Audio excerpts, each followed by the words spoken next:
I'm Anthony Minotti, Assistant Superintendent for Student Support Services in the Mamaroneck School District. And I'm joined by Lori Friedman, the Director of Special Education in the Mamaroneck School District. This is our third video on the maze for special education and guiding parents through that maze. We have had two other videos that have explained most of the process from preschool up through the eligibility process. And now we're going to continue to follow the handbook and work with you and talk to you about many other different things as it relates to the bureaucratic IEP CSE process. And it is a very, very complicated process. So if you need to watch this video a few times, that's okay. And if you need to go onto the New York State website and read that information, that's okay too. And if you need to ask us any information at any given time, Lori or me or our school psychologist or our special education staff in our buildings or our administrators, we're all there to help and help you and help your child.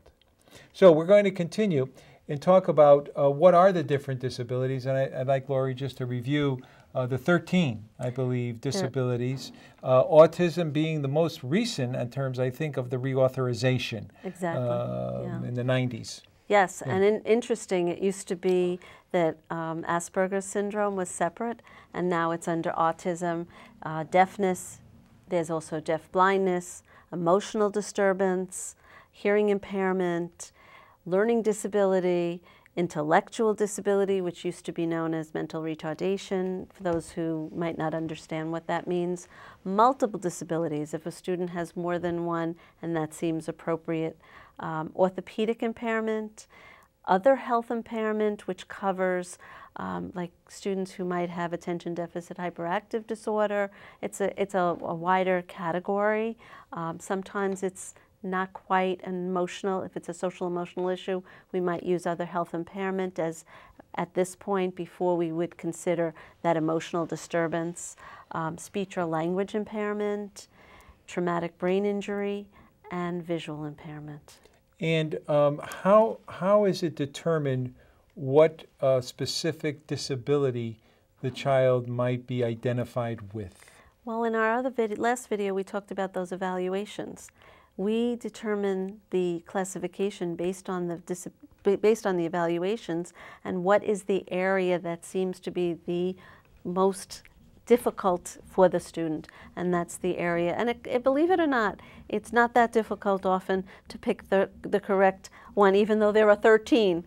We can really narrow it down pretty quickly based on our evaluations. And after we determine at the Committee on Special Education, at the CSE meeting with the team, that this child has a specific special need, what is the next step? We want to develop what? We're going to develop an individual education plan known as an IEP. And that is the legal document that guides the student's education. How many components are there to the IEP? Oh my goodness, there's a lot. I think there's about 21, 22. It sounds about right. Right. And one of the most important areas, as we have identified the child with a disability, is the current levels of functioning. Mm-hmm. So you want to talk a little bit about current levels of functioning and what that means. Absolutely. The present levels of performance is what's on the IEP, sometimes referred to as the PLEPs. You might hear that, or the MAPs. It's the academic, the social, the physical, and the management needs for the student. So we look at the academic. It could be in the areas of need. Again, if a student doesn't have any area of need in reading, that may not be an area that we would be putting present levels. We might just say reading is on or close to grade level. So it would be reading, writing, math, and then study skills. In that academic area would also be speech and language, if that was appropriate for that student. Social development. How is the student doing in terms of social skills? And also in the IEP, I'm going to go back up to the academic area, we identify strengths and interests of the student on the IEP. And we also identify the needs in those areas, and any concerns that the parent may have is actually put on there in the academic section. Now you go to the social development. How is that student doing socially with their peers? Are there behavioral concerns? Again, we look at what the needs are. And the needs, once again, are based on the evaluations, the observations, district evaluations, Yes. possibly evaluations that the parents provide, school performance, Yes. formal school performance in terms of the years, the chronological years, and how that child is doing. Now, once we review all of that, we then write what are called IEP goals? IEP goals.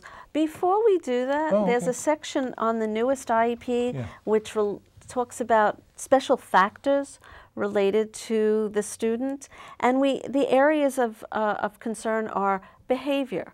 Does the student have does the student need behavioral strategies in order to access their learning? And that may just be yes, if we have a simple behavior, maybe a checklist or something we do. Or the second part of that is a question that we have to answer on, does the student need a behavior intervention plan? And if we answer yes, then we have to go back and look at what are the functions of the behavior, and it's known as a functional behavioral assessment. So that needs to be answered. We need to answer, is the student limited English proficient? Is the student blind or visually impaired? Does the student have communication needs? And is there a need for assistive technology? All of those get answered first, and then we moved on to the area that we talked about a little bit of goals. Measurable annual goals. Measurable being very important because data is what really drives our instruction, and we need to know how the student is doing, and we do that with our annual goals. And talk about the goals need to be measurable. And so give us an example of how we measure goals. We would, let's say it's a behavior. We might just be taking data on how often that behavior occurs. And then we look at that and say, okay, do we need to increase the instruction or do we need to decrease? And we actually do have really some very interesting data that comes to the committee for us to make a determination of. We could also adjust the strategies and techniques Absolutely. that we're using. Absolutely. In fact, that is our obligation. We cannot allow a child to go through the school year without making progress on a specific goal. Exactly. We need to reconvene the meeting to adjust the goals, to adjust the services, so we meet that child's needs. Absolutely, because sometimes we're meeting in March or April, and we really can't predict. So, yes. And so when we do have an IEP that we want, not the initial IEP, that's where we identified and implemented the IEP. If the parent wants or the staff wants another CSE, what is it called? It's a requested review, and we meet to review the IEP. And we're going to go through the IEP as we did for the initial. We're going to go through each area and determine what is it that's happening. And when we meet, we start off by talking to the parent and asking the parent, tell us what your concerns are. What progress do you see, and what are your concerns? And the classroom teacher gives us what is going on, what progress or lack of progress. And if we have lack of progress, then you know the goals have to be adjusted. So we have the initial CSE, Committee on Special Education. We have requested program review. And then we have another term called annual review. As I said in one of our last videos, we must meet at least once yearly for every student with a disability. Good. And at that annual review, we're planning for the next year, which may or may not include summer services, but it's for the next school year starting in September. In our last video, as part of the IEP, we also talked about, we look at the academic achievement, we look at the functional performance, we look at social development, we look at physical development, management needs, we look at. You spoke briefly about the transition plan that begins in middle school. Can you talk a little bit more about those? Well, in middle school, we have the Vocational 1 assessments that we do, and we do that through every year. We do a new one, and because obviously as they grow and the children grow, they have different thoughts about what they want to do when they leave.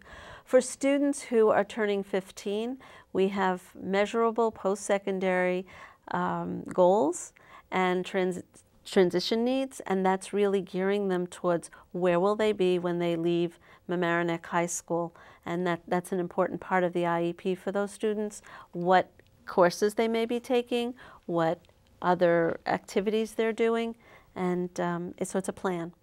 And so with all of this information, the IEP, how do we and what is our requirement to report information to parents on how their child's performing in school?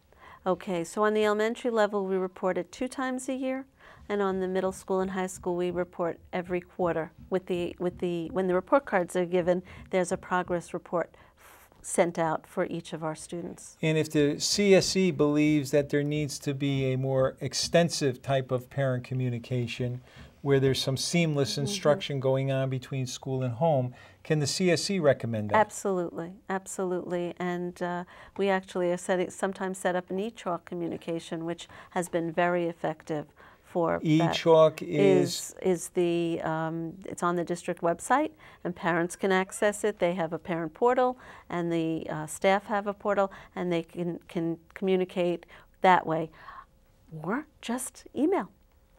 Good. And so we talked about other kinds of related services, supplemental aids, test accommodations, modifications.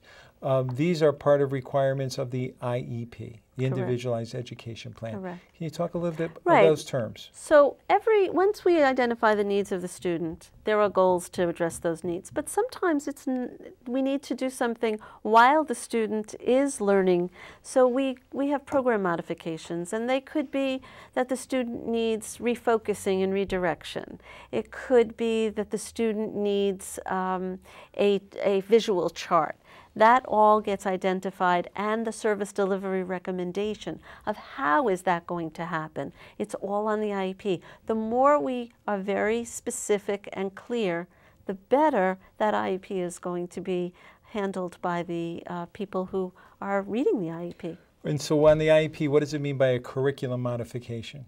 A curriculum modification would mean that that student may not have the full content in an area, but more often, we say that it would be a modified, let's say a modified assignment, which it wouldn't be a curriculum, because our students need to take the same assessments that general ed students, whether it be in the high school for Regents or the ELA on the middle school and elementary school. So we may put a modification of modified assignments so that where you might have decided to have 20 multiplication examples, we reduce that.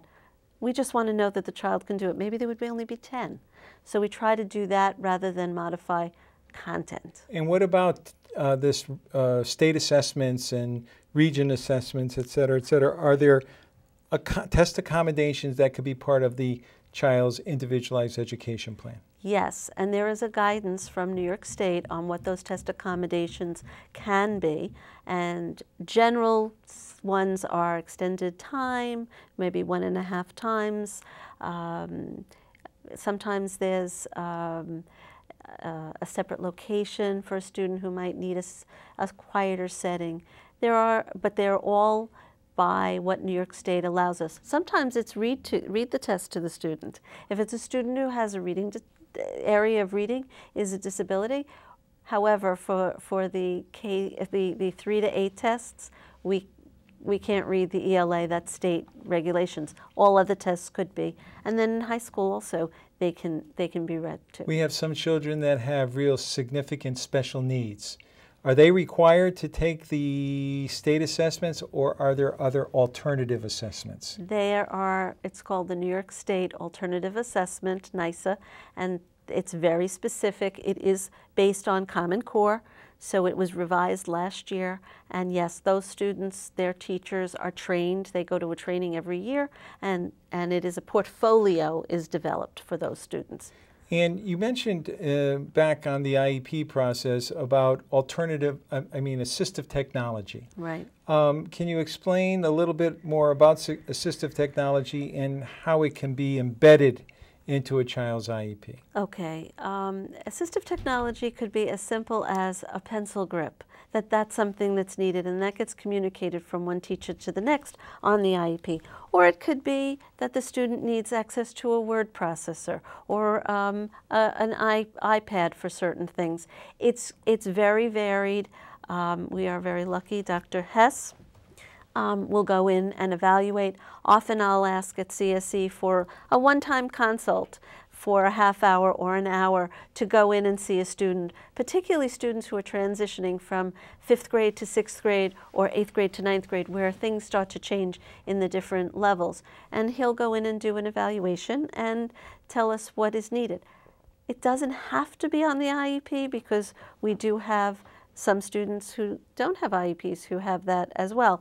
But for our students with disabilities, it should go on their IEP. We even have a specialist in our district that performs augmentative evaluations and services and provides that equipment for children who need that type of service. Can you talk a little bit about augmentative services? Right. So Ann Rush is our coordinator, and she will go in for students who don't have the language, and she'll evaluate, and some students will get devices.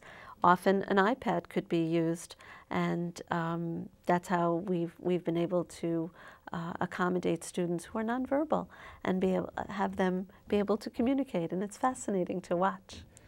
We've talked the past part, this is our part 3 in a series of videos, and we've talked all about the special education maze and getting into it. Is there any children that are exited from special education? Students can be exited. It's known as declassification.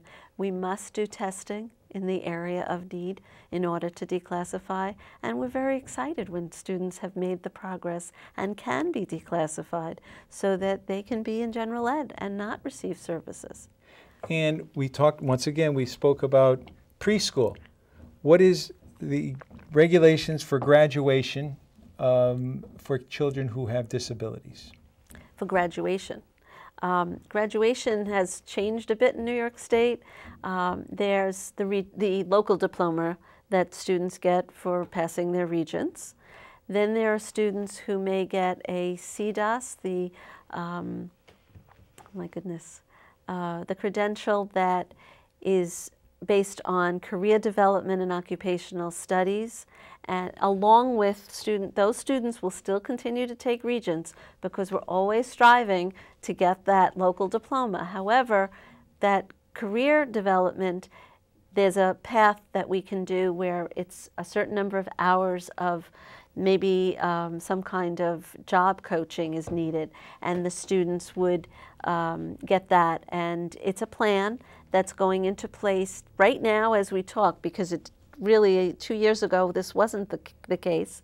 So students can graduate with a CDOS, only special ed students, and it's a CDOS credential. Some students who may get the local diploma could qualify for that, and some students will just get that. And then there's also a skills diploma, a skills credential for students who, as we talked about a few minutes ago, the alternate assessment. Those students would get this skills diploma and what they have accomplished. So special education children can graduate with their class, or what happens? Okay, students with disabilities can stay with us until 21, or when they get that local diploma. Great. Lori, thank you. In summarizing, I want to assure that parents that this is only a brief lens in terms of really what goes on in special education, and especially in Mamaroneck. We're very privileged to have a very supportive community, very supportive central administration and Board of Education, and a very, very extremely competent and outstanding staff that goes above and beyond. We're known that we customize programs for children with disabilities within our district. And for even further information about special education programs, please go to our website. There is a district special education plan that is updated yearly that provides a lot of information and data in terms of our performance, and we present that to the Board of Education every year. And once again, I encourage you to get involved with our SEPTA group. our special education PTA.